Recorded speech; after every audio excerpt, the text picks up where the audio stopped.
Hello, and welcome to Between the Lessons. I'm Susan.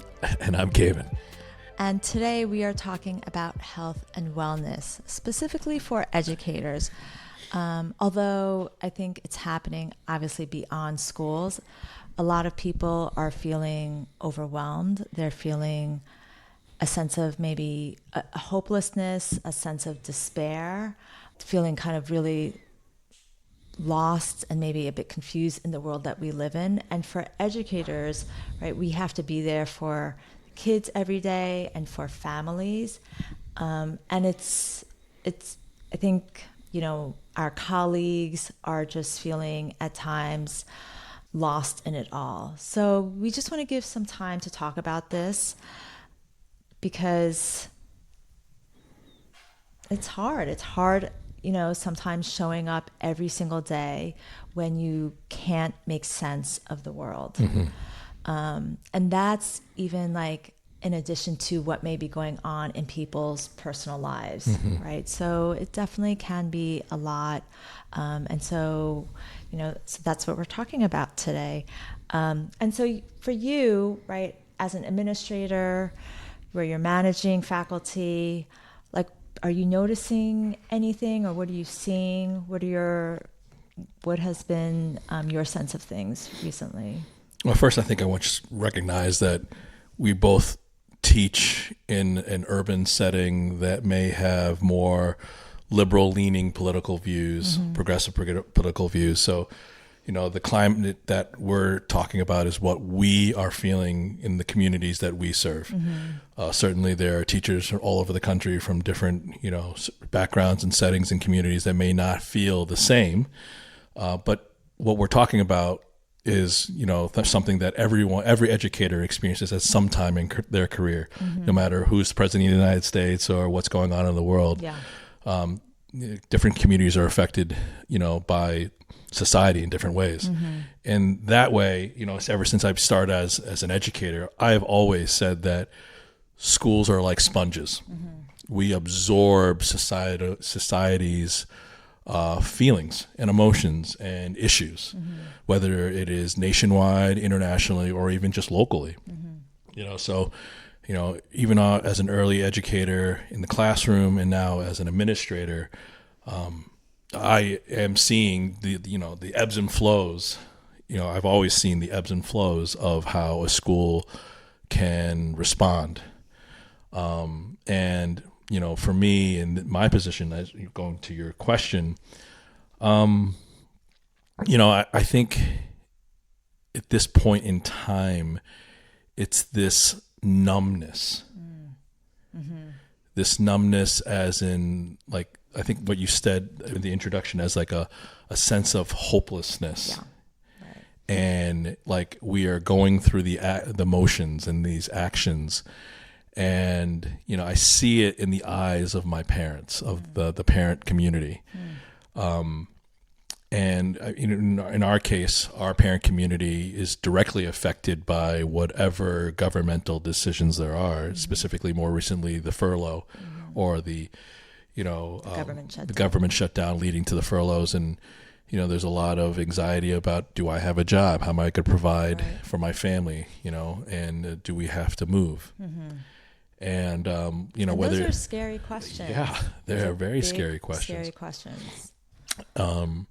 So, this feeling of hopelessness certainly can transfer to the home life and your children, and then the children or yourself can carry that into wherever space, whether it's your workplace or even to the schools. Yeah.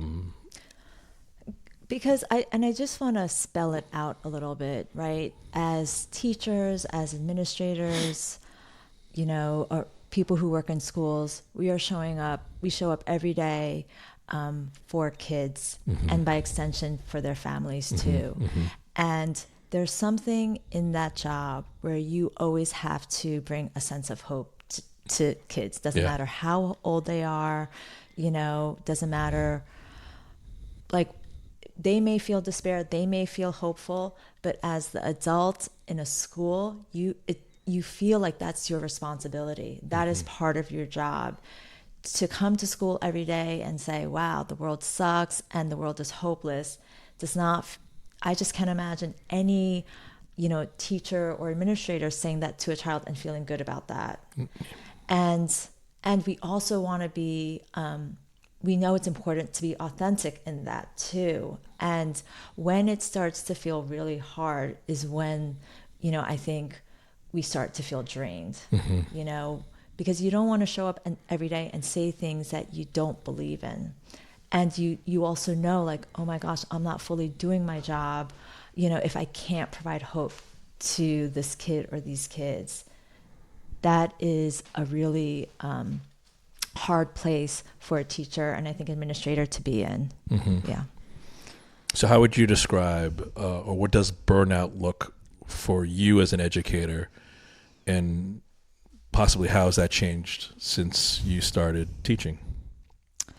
I think, I was really surprised during COVID when, there were just, it was such a, almost an impossible situation, right? For teachers, where we had to teach online and there was so much antagonism towards teachers and at times towards schools as well about what we were doing, when I think most teachers were just trying to do their best teaching through a screen. It was almost a setup for failure.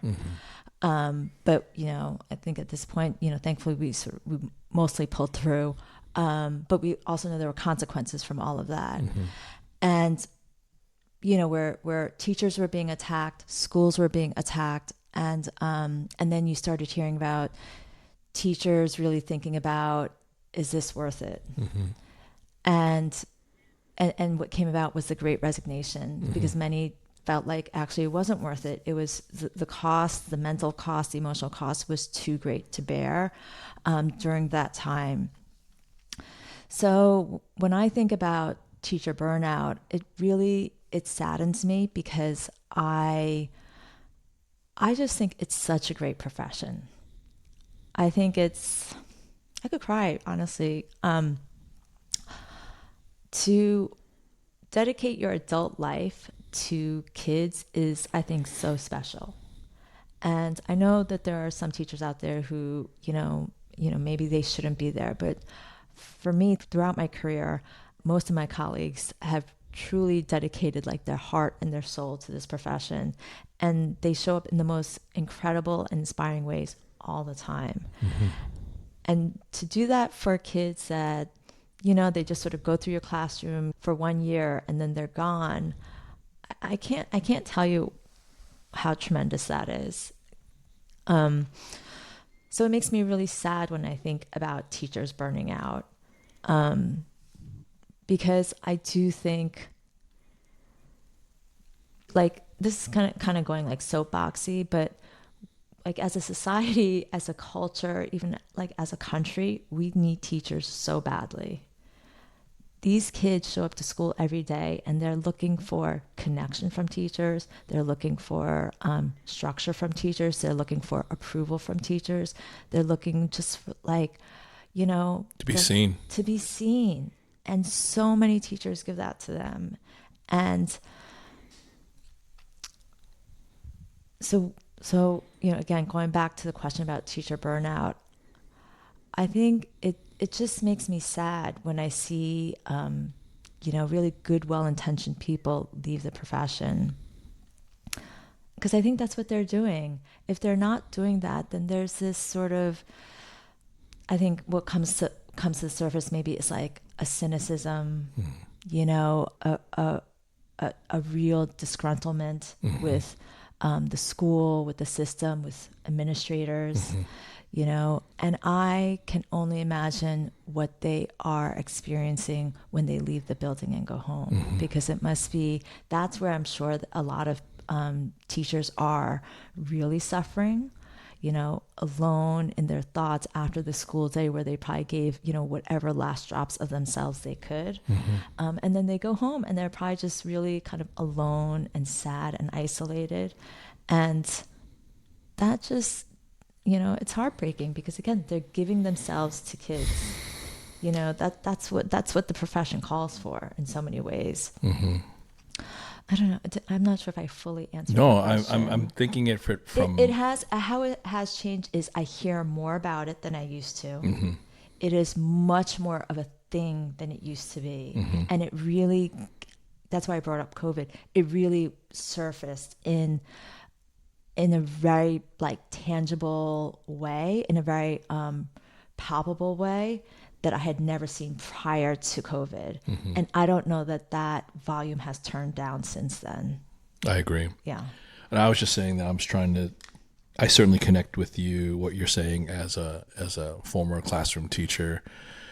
You get into this profession because you unequivocally love to work with children. Yeah. And you put your passion, your soul, your identity immersed into an environment to support the needs of children. Yeah. So like, prior to any other form of society's meltdown or trauma, you are coming home exhausted anyway, because you're first and foremost putting your heart and soul into every minute you are in the classroom. But now add on all these other layers. You start questioning your why and your purpose.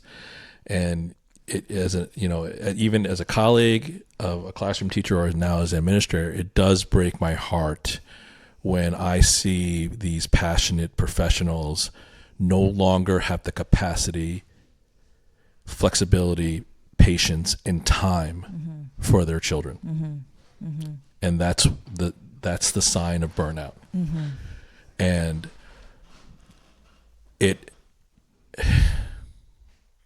it's hard as an administrator to support that. Yeah.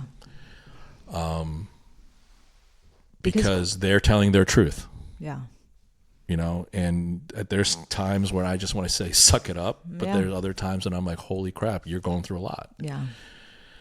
And it's hard to see these professionals then, like you say, go home and then question their purpose, question their why. And then in some cases, I've seen educators, unfortunately, turn it onto their children. Yeah. Put the blame on their does. children. That does happen. And then even if mix we're being in honest. like the politics that are going on in the world and blame it on their children and the families that they serve. And that's really hard for me to see. So, what you're getting, what you're addressing right there is the conflation of so many factors, right? It's, as human beings, we are, especially in the modern world, we can be very complicated, and we can bring that complication to our workplace. And where schools are so much about relationships, about interactions with people, it can get messily conflated. And I think, it's so interesting. It's like we need to work on ourselves. We've all heard this. We all have trauma. We all have past hurts. We need to work on that. We need to heal ourselves. We need to then take accountability for how we're showing up in the world, and certainly how we show up at in our jobs and then in our classrooms. But oftentimes, and I say this with the utmost compassion and understanding, and as someone who has walked that path again and again, and also we do tend to bring our baggage to the classroom, and it just becomes sort of messy and icky, and I don't know that anyone is walking away feeling good. So what have you done? What have you done to check yourself? What have you done to not take it out on your students? I'm just someone who believes that, when I was younger, I was, I just had a lot of inner turmoil. I was also depressed from when I was like a teenager into my adulthood. And at some point, I was like, I kind of looked around and I was like, why does that person get to be happy, but I'm not happy? Like, it really was very stark to me. Like I just felt like there were a couple of people out there in the world who were genuinely like happy, and it just didn't make sense to me why that was so, but I wasn't. And so I started my own sort of mental, emotional, I guess, wellness journey. Started with like therapy, and fortunately, way back then, and certainly in an Asian household, maybe therapy was not the norm, and maybe it was like looked down upon. In my household, it wasn't, kind of sort of, because my household was such a shit show. So, we really needed all the help we could get.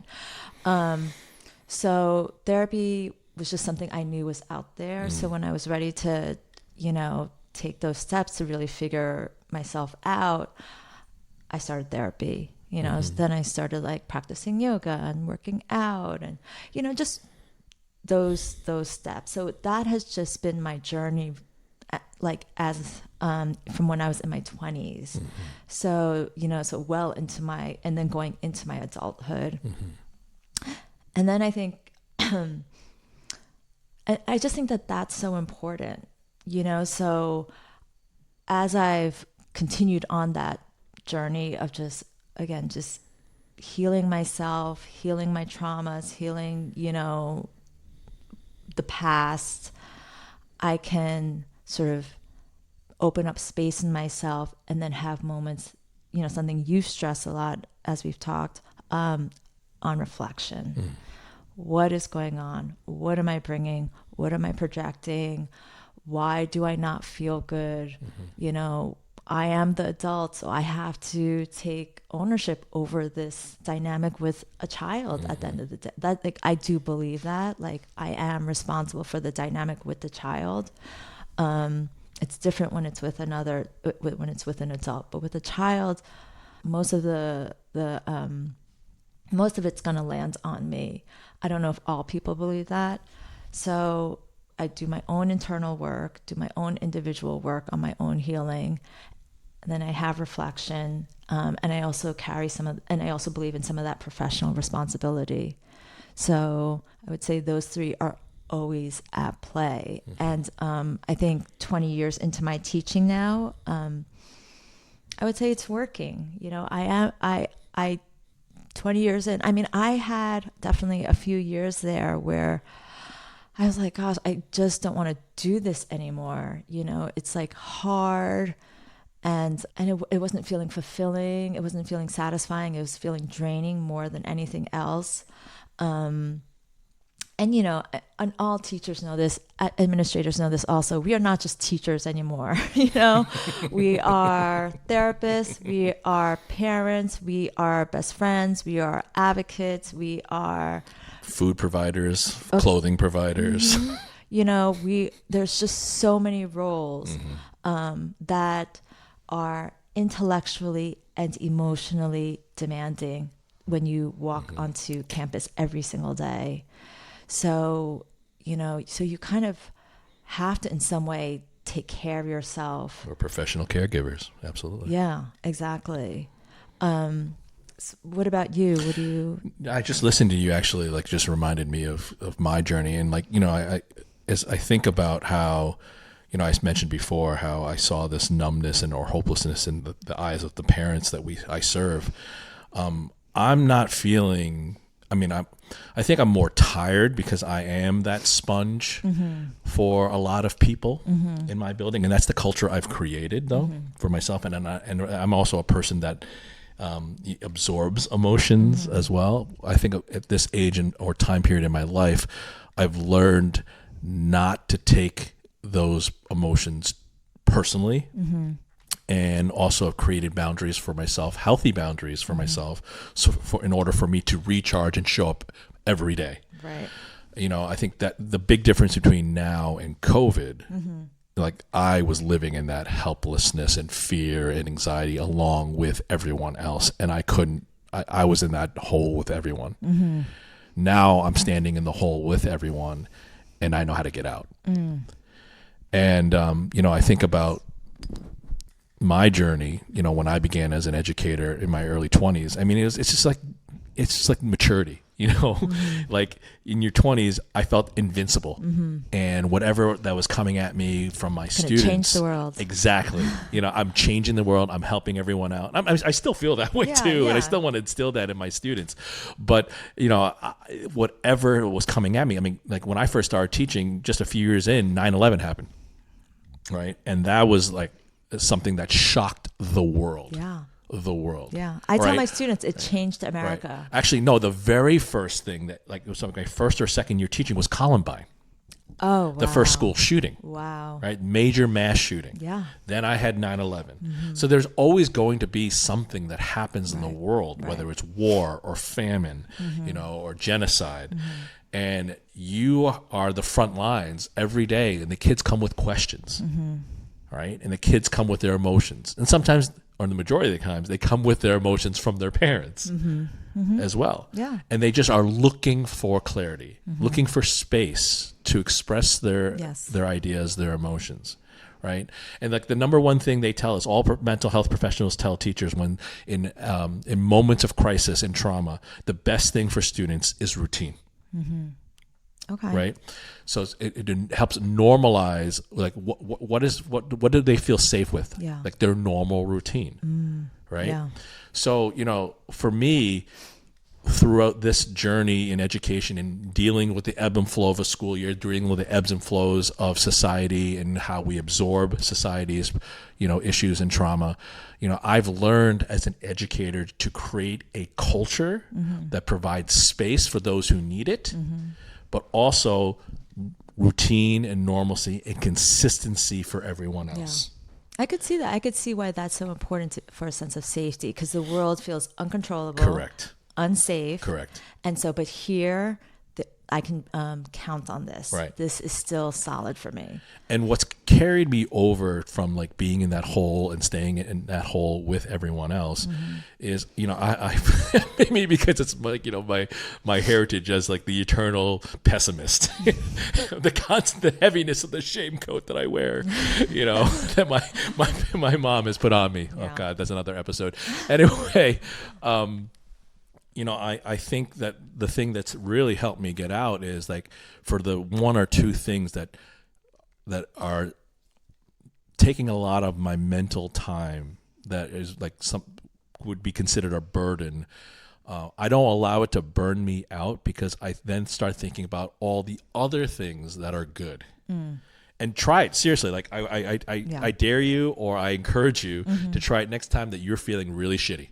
If you're having a really shitty day, write down that shitty thing, and then, or I write down as many of the shitty things that are bothering you or on your mind or your plate that day. Yeah. But then also write down all the good things that are going on around you. It's like a gratitude list. I guarantee you. Yes, exactly. Yeah. I'm not a journaler. I don't like write notes of gratitude, but I conduct this exercise at the end of my day, and I like on my desk. It's like the last thing I do, and I guarantee you, there's going to be so many more things that are working in your life professionally and personally than those one or two things. And it's like the 1-2% that takes up all your time with your families or your students, and you forget about the 98-97% of things that are going awesome in your world.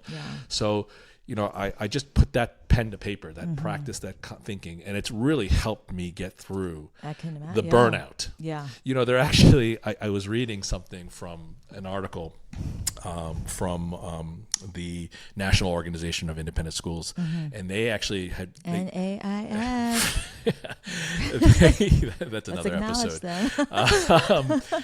But I did read their trend book, and in one of the articles, it did mention, it wasn't this year, maybe it was in last year, that every few years they do survey burnout in their educators. Okay. And since COVID, burnout for teachers have been less and less. Since COVID. Okay. Burnout for teachers have been less and less, which is good. But burnout for administrators have become more and more. And that's... Why do you think that is? Well, I think it's because of the necessity. Well, like teachers are in the trenches with their students. Happy teachers make happy students, right? And for me, I can't speak for all administrators. My number one job. Well, my number one job is to oversee the culture of the building. Yeah. Right. And safety, obviously.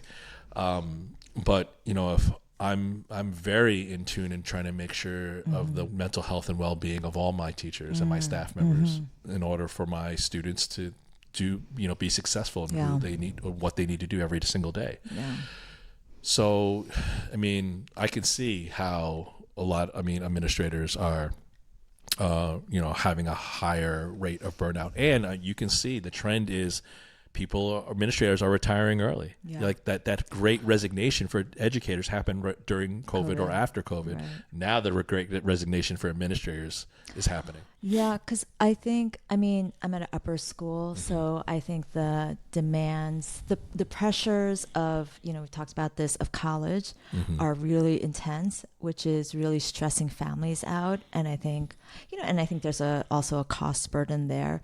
So I can see families being more demanding about, all of that. What school is my child going to get into? Are they going to get into a school that I feel is acceptable, which means grades matter more, which means, we talked about this in the parenting episode, parents you can't always control everything about your child, and that can be very stressful. So parents are going to try and exercise some control where they can, and I can see that coming at administrators more and more in recent years. But I do want to just, I think we sort of spoke to it, but if, for those who are listening and going through a hard time, who are feeling the burnout, who may be dealing with like depression or anxiety, who feel alone, who feel lonely, who maybe feel a sense of despair, and they're just struggling to get through every day and show up every day, and are doing like everything in themselves to, to do their job in the best way that they can, and yet maybe don't feel good about that. I want to just say, like, to acknowledge them, and that, I certainly do, and I think you do too. Like, we really do understand that. And I just, hope that people will, as much as they're giving to others in their to the kids in the classroom, that they will do something for themselves so that they can start on a path of just, healing, yeah, and getting their life back and not feeling that burnout and that despair. I'm sorry to No, go ahead. think you totally reframed my train of thought from before. So to circle back to how I began my career in my 20s feeling invincible, the thing that I think I've really been most honest with myself about now as an educator is my vulnerability. Yeah. So that is your, that's one of your superpowers for sure. Well, I'm just saying, like, what you're talking about, if you are feeling that lost and burnout, I encourage you to be honest and vulnerable with yourself and get the professional help you need. And I think another major difference between now and COVID for me is during COVID, I was not seeking therapy. I was still feeling that invincibility, during that time, and trying to take on everything for myself, for my family, for my students, and not asking for help. And I did not allow the feelings and my true personality become who I did not seek help. Yeah. And I think we all do that to survive those difficult times that, unfortunately are so common. I think we all go through periods where we're just feeling disconnected from ourselves, feeling like we're giving more than we're getting, and I don't mean that in like in a negative way, again, just working in education, you're giving, you have to give, right? I mean, kids are showing up every single day, families are showing up every single day, but that you're not sort of, your soul, your heart, your spirit are not being fed. And so, but yet we got to wake up every day, go to work, pay our bills, show up for whoever we need to show up for. And so we do whatever we need to do to survive, and sometimes that's just where we are. But if, you can find that moment, if you can find that resource, if you can find, the therapist or, the little bit of time to just like, let me just see if I can take a step to do something for me that's in some way going to, nurture that part of me, then I think, we want to just encourage that as much as possible. And I think that's also like the environment. So like if we're talking about solution oriented items or actions for our students, for our colleagues, for the culture of our school, we want to create a culture that you can ask for what you need. Yeah. You can ask for help. You can find that resource no matter what you're feeling. Yeah. And it could be personal. It could be something that, either with something's going on in your family, an illness, possibly a loss of job, like we were talking about at the beginning of the episode, or even, what's going on in the world. I mean, I think there has to be spaces and resources. And if anything we learned from COVID, like, right, we acknowledge that mental health is so much more important, and it should not be stigmatized as failure or for weakness. And that schools actually are doing much more in supporting these areas. Yeah, definitely trying to. And I would also offer, like, if you are, when you're actively working on your mental and emotional health, when you're actively working on just aligning yourself, like I used to, and I still sort of do this, like, I'm just going to will it, and I think, I listen to a lot of podcasts that are helpful, that are going to, help me in how I think about things and my mindset and just feeling more connected to myself. I'll read books about it as well. I certainly do, I do practice gratitude almost daily as well. So I do have those sorts of practices in my routine to get me to not be in a state of despair, because I think we do live in a world where it's so easy to fall into despair. There's so many things that are out of our control. The flock of sheep syndrome. Yeah. There's so many things out of our control. And, and now with social media and the news cycle, like there's just so much that we can feel just like the world is just fucking mad and it's gonna suck the life out of me. But yeah, so I was listening to this Mel Robbins podcast recently, and she had on a Harvard researcher, and the guy was just passionate about what he was doing, and he was ultimately like surveying people, but he really wanted to find out, what do individuals really think, what do they really believe? Because right now, I think what he would argue, because of social media, is that we live in sort of like a mob mentality thinking. And he was saying that individuals will change their mind about something, on topics of just like, who do you think is good looking, when you find out that everybody else might think something differently. And he says that our brains are hardwired, because we are social beings, to conform to what we think is majority thinking. And then he starts giving, the facts, the stats, the research data about what we are consuming on social media, that a lot of that content is very contrived to make sort of our society polarized. He definitely makes the case that we are more aligned, connected, and in agreement over what we truly want. Like, one of the things he says is that you look on social media or even the world, you think everybody wants to be rich, famous, and like materialism is everything, status is everything. He said what people really want is to be a good person, to be of service, to contribute to their community, like those sorts of things. Like, that is actually on the individual level, that's what we want.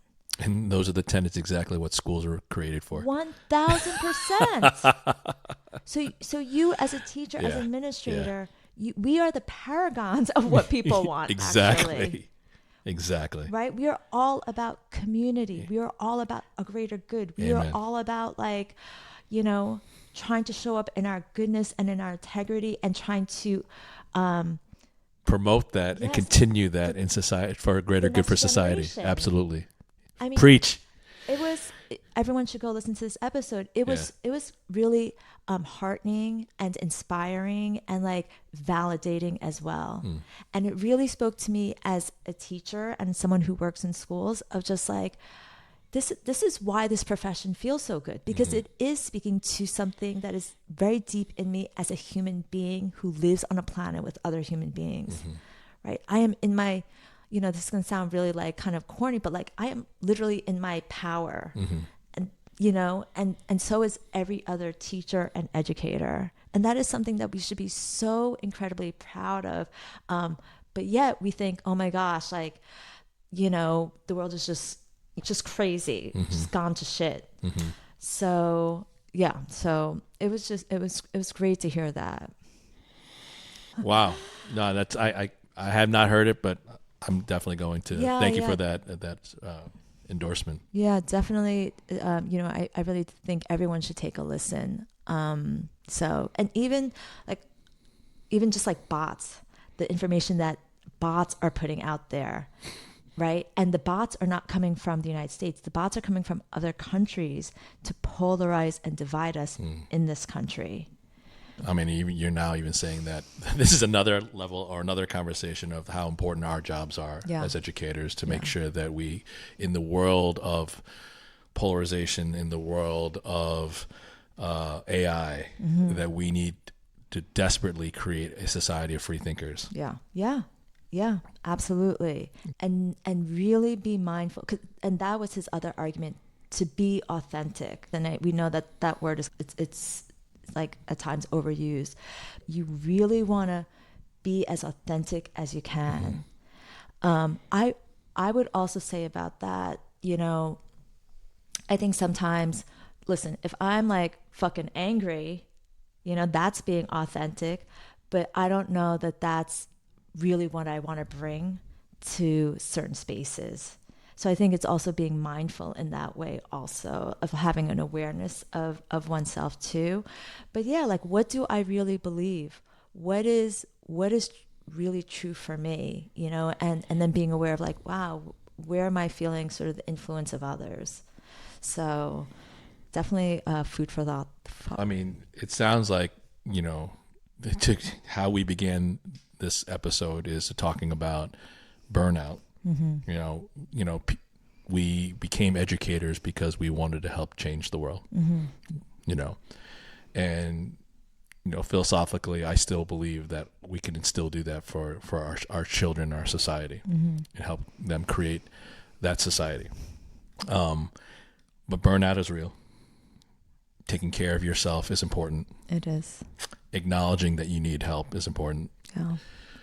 And not bringing that into your space, your classroom, is extremely important.